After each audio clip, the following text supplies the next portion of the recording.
Welcome back to the Gun Dungeon. I am still sitting there loading up some of these 223 Z Maxes.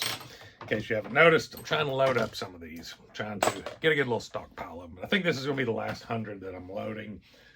Mainly because I'm tired of, getting pretty tired of prepping 223 brass. It's just one of those things that after a while you get really, really sick of it. But what we're going to be talking about today is something that a viewer asked me a question about and asked if I could maybe break it down a little bit, and that's what I'm going to be doing. We're going to be talking about, does hand loading or reloading actually save you money? There's a couple different aspects to this. So the answer is yes and no. So the very first one that I'm going to talk about, the very first issue with saving money when reloading or hand loading is going to be the most obvious one, and that is if it becomes cheaper to shoot more or to reload more and cheaper to shoot, and you start shooting more because it's cheaper and because you now have more ammo, did you actually save any money? Not really, you just shot more.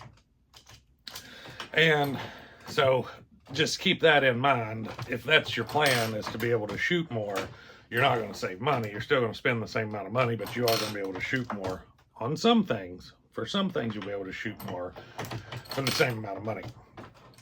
Now, to get more into the technical side of it, I have some notes that I've made here.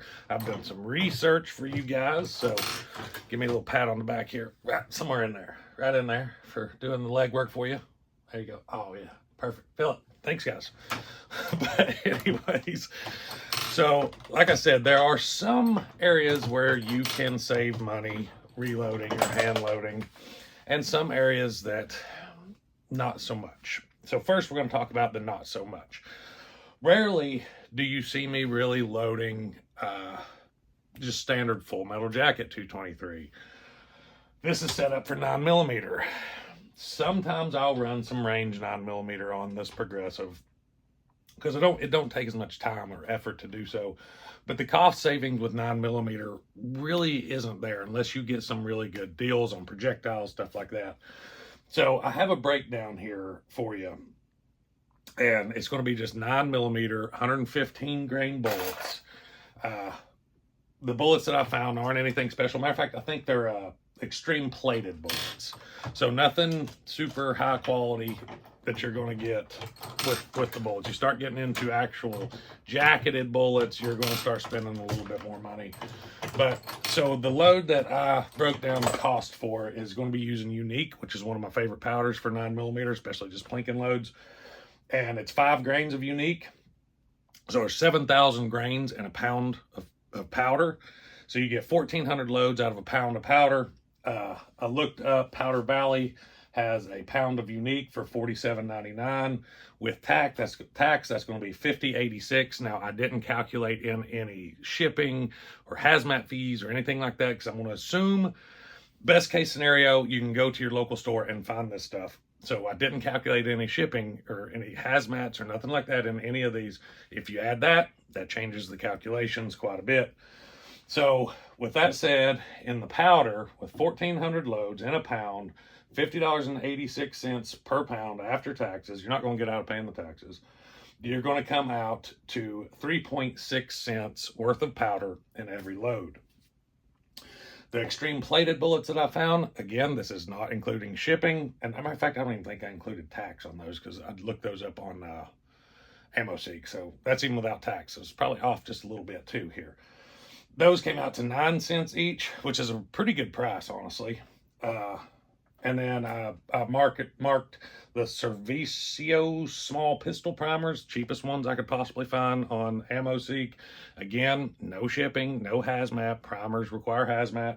So I'm assuming you can go buy these at the store at 4.6 cents each, which is pretty cheap. That's $46 a thousand, which I haven't seen any of that local here. But I'm giving you best case scenario here, and you're going to see there's still not that much of a cost savings.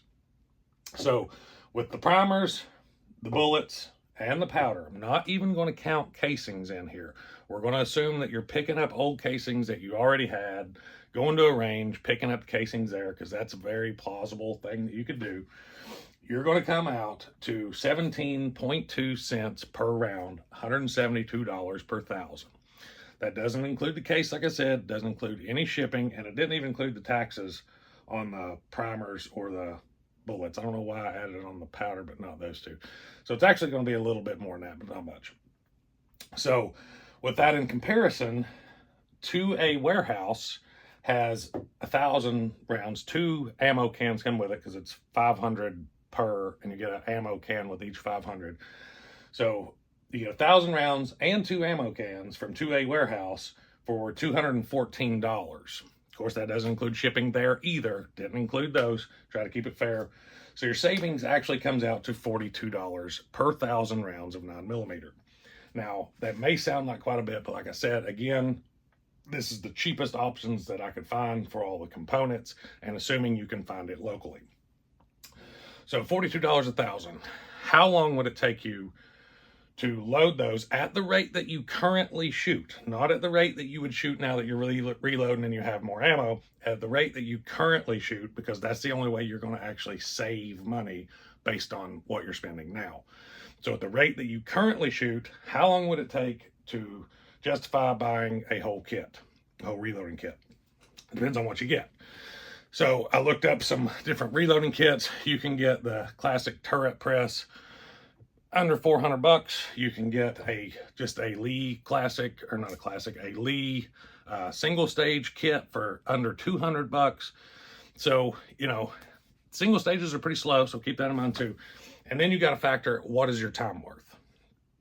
So if you count your time at all, then as any type of value, there goes even more of that cost savings.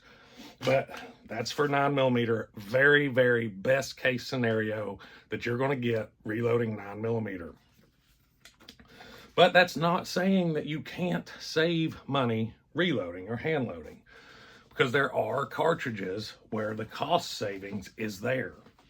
And a lot of those cartridges are going to be a lot of your larger hunting cartridges and a lot of your more obscure things. Like 10mm now is starting to become more mainstream, but before, you know, 6-7 years ago, 10mm was a reloader's cartridge. It was, you got the actual 10mm loads to start with, and it was much, much cheaper to reload. Now, buying factory, they're about on par with 45 ACP.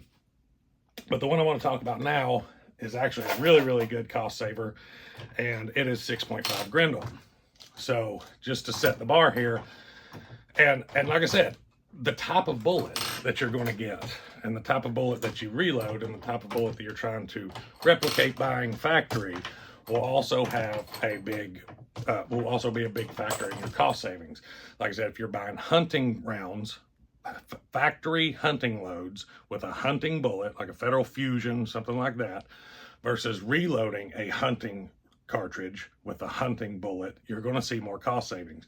And what I've done here is I've used the SST loads in 6.5 Grendel, and the cheapest factory SST load that I could find on AmmoSeek, no shipping, no anything like that, was $1.30 each. So you're looking at $1,300 per 1,000 if you buy SST bullets in 6.5 Grendel. So hunting loads, you know, expanding bullets, good quality bullets. Now, let's break that down if we were to reload it. And again, I'm going to not include buying brass here. If you start buying brass, you know, that's going to be an added cost to start with, but that's also why a lot of reloaders get dinged as brass hounds, because we understand that some of these cartridges, like 6.5 Grendel, like a lot of your revolver cartridges, the brass is typically fairly expensive, and sometimes the brass is hard to even find. So you'll want to start policing your brass to save money. So we're going to start with the primers. I found the cheapest ones I could find. Of course, no shipping, anything like that on these either. Exact primers, I've never dealt with those. Don't even know if they're any good. Don't know if they're worth it or not. But 5.2 cents a piece. Pretty good price on those. That's on AmmoSeek if y'all are looking right now. H335 powder. Powder Valley had it for $43.99 a pound. After tax, $46.62 a pound. And with the H335 load, I forget how many grains I put in there, but it was one of my loads. Close to max, not at max, but close to max. Going to get 276.6 loads out of a pound. So that comes out to 16.8 cents worth of powder in each cartridge. And then just finding the bullets themselves, the cheapest I found, the 123 grain Hornady SST, no shipping, no nothing like that, and didn't do tax on these either, was 31.3 cents each. So this is where you're going to see some savings here, because when you add those up, you're looking at 43.3 cents or 43.3 cents per round, which is quite a bit cheaper than $1.30 each if you buy factory. Now, what that comes down to per thousand on your cost savings is $867 savings per thousand on 6.5 Grendel. It wouldn't take you load 1,000 6.5 Grendel, which, you know, that's a lot of shooting 6.5 Grendels, but 1,000 of them you're going to buy all the reloading equipment that you're going to need with that savings. And then from there forward, all of your overhead is going to be covered if you load and shoot the same rate you're shooting now. See, that's the key. If you just start shooting more, you're not actually saving anything. Now, I'm not saying don't shoot more. If you can afford it, do it. But we're talking strictly on a cost-saving basis here. If you start shooting more, you're not saving any money. You're spending more money to shoot. So that's the perspective you have to look at it in. But like I said, that's one of those cartridges that you can really save money on. You know, another one, like 50 Beowulf. I bought the first bit of ammunition that I bought for 50 Beowulf. I bought the cheapest stuff I could possibly find just because I wanted the brass. And I fully intend to never buy any factory 50 Beowulf ever again until I need more brass. And if I can find brass for it, I will just buy the brass if I need it again later. Luckily, the brass that I have, I've shot it a few times and it's holding up well, so hopefully it's going to do pretty well on longevity. But, you know, that's 450 Bushmaster. You're going to save money with that. Any of your big, like, your big Magnum rifle cartridges, yeah, it's going to take more powder per cartridge, but you're going to have some savings there. You're going to have quite a bit of savings there, especially hunting loads, stuff like that. And another thing that, this is a controversial topic, another thing that I really end up saving a lot of money on is with my defensive handgun cartridges. So I carry reloads. A lot of people don't. A lot of people's got an issue with it. I don't have an issue with it. I carry reloads pretty well exclusively. But, you know, I can buy XTP bullets, gold dot bullets, all good defensive bullets, and I can reload those for a fraction of the cost that I can just buy factory. And by being able to do that, I can also practice with my carry loads, and I know point aim, point of impact, you know, felt recoil, get comfortable with that, and afford to be able to do that by loading it cheaper. Now, did I save money there? Probably not, because I shot more of them. But if I was going to try to do that same thing by shooting factory, I would have spent a lot more.